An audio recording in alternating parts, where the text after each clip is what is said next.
Hello everyone, I'm George Taylor from ImagiNERDing and coming to you from the North Carolina Zoo here in Asheboro, North Carolina. And I haven't been here in a while, but this is the State Zoo for North Carolina, and a lot of Disney fans are going to like it because it's very reminiscent of Disney's Animal Kingdom. And what's neat about this is I know that employees from Disney's Animal Kingdom and the zoo sort of borrow each other on occasion. So I hope you guys enjoy this look at the zoo. The North Carolina Zoo opened in August 1974, and it is only one of 2 state-owned zoos in the United States. The North Carolina Zoo is the world's largest walk-through zoo at over 2,000 acres. There are more than 1,600 animals and more than 250 species represented. Currently, there are 2 sections to the zoo, Africa and North America. The Africa section opened first, with the North American section opening in 1993 and being completed in 1996. When it was first designed and built, the North Carolina Zoo was very unique. It was designed for the animals on display to be seen in their natural habitat, much like we see in Disney's Animal Kingdom. It was groundbreaking and offers an experience unlike anywhere else in the world. The zoo takes advantage of the hilly and wooded terrain of its home city, Asheboro, located in the heart of North Carolina. It's also located at the base of the Uwharrie Mountains. The Africa section has much smaller, windy pathways that follow the hilly terrain very closely. It can be quite a workout to just walk the zoo paths, but it is stunning in its beauty. The Africa section isn't really designed for strollers, so busy weekends will see some congestion. The animal habitats are vast, and there will be times that you won't be able to see the animals up close. Some people are disappointed, but it's a much more appropriate way for the animals to live. And at first glance, it might be hard to spot the animals, but when you see them, the excitement is palpable. Over the years, the zoo has added extra experiences that you can pay for, like feeding the giraffes or the Zoofari expedition. There's also a ropes course and a bird show, which is new for 2018. The zoo has a few indoor exhibits like the aviary and the Sonoran Desert. Scattered throughout the park are statues that are perfect for exploring, playing, and photos. And since you can't get up close to the animals, this makes a great photo opportunity.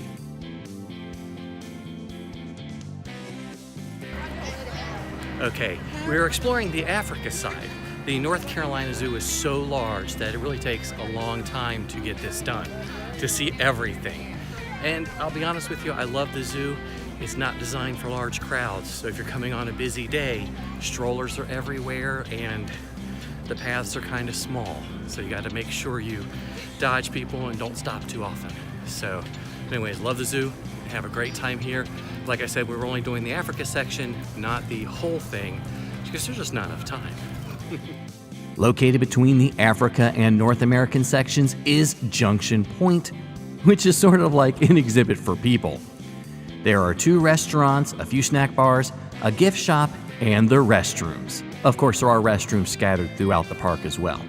You can also experience a 4D theater show and the zoo's Carousel, which features a very unique animal built especially for the zoo, a polar bear. Junction Point is about half a mile from the entrance of the Africa section, and it's about a mile from the entrance of the American section. Each section or area of the zoo should take about 3 hours, so it is a full-day park. Get it? Junction Point gets incredibly busy at lunch, and you can expect tremendous lines during peak lunch times like Saturdays and during spring break. But there are picnic spots located just outside the zoo entrance. Asheboro does have some great restaurants, but it is close to a 15-minute drive just to reach Highway 64, where most of the restaurants are. Getting lunch outside could take over 2 hours if you consider having to park and re-enter the zoo. The Carousel is a chance model that was installed in 2006. This incredibly popular ride is a great way to break up the day or distract the kids while someone else waits in line for food.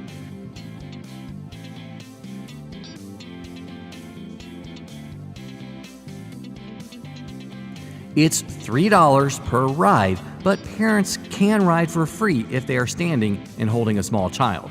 They do have to pay for the child, though.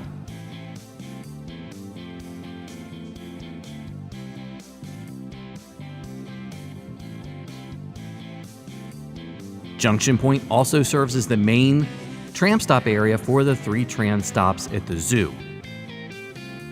During busy days, there could be quite a wait, but the zoo does try to keep up with demand. We took the tram from Junction Point to North America, but there isn't a lot to see and do while you're riding the tram. Of course, if you choose to walk, you get to see all of the exhibits either way and don't have to backtrack. During the April through October season, remember the zoo is open almost all year round, there is a parking tram that will take you from one parking lot to another. But nothing too exciting happens during the 5-minute tram ride while you're going from Junction Point to one of the other tram stops. You will mostly get to sit back and enjoy the beautiful forests of the Uwharrie Mountains. Oh, and since the North Carolina Zoo is at the base of the mountains, cell phone service is very hit and miss. Don't rely on your phones to be able to get into contact with family members or if your group splits up to meet later. Always set a time and place for meeting, and the tram stops are generally a great place to wait for other people in your group. And as a tip, don't forget to pack extra batteries because if your phone is searching for cell service, you will kill your cell phone's battery quickly.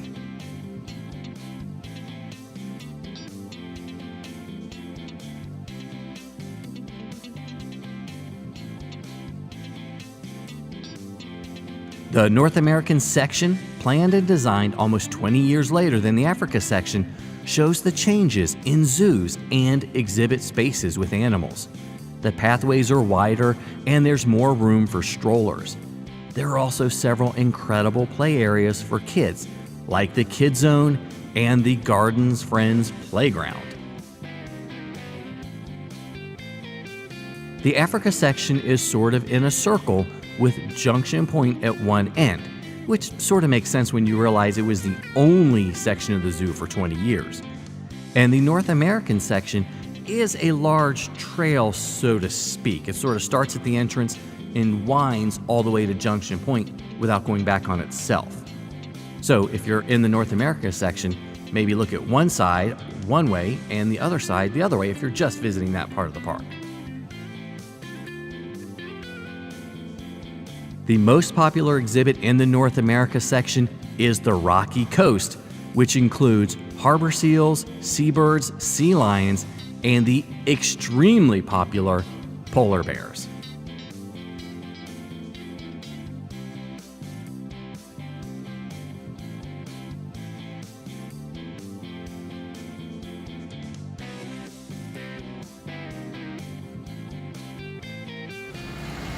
Okay, well, I lied a little bit. We did go to the North America section, saw the polar bear, and got to play in the amazing kid areas. Not me. We had a friend's child with us, and the friend. Yeah, anyway. The North Carolina Zoo is astounding and amazing. And yes, it's busy. They are in overflow parking. But a normal day, not during spring break, anything like that, should be a fantastic time to come out and visit the North Carolina Zoo. A lot of similarities between Disney's Animal Kingdom and this zoo, but so many great animal exhibits, so much fun, great play areas, really amazed at it, and think it's something you guys should try too. We went from Africa over to North America and took the parking lot tram back to the Africa park, which is great. So, hope you guys enjoyed this look at the zoo. I'm George Taylor from ImagiNERDing and hope to see you in the parks.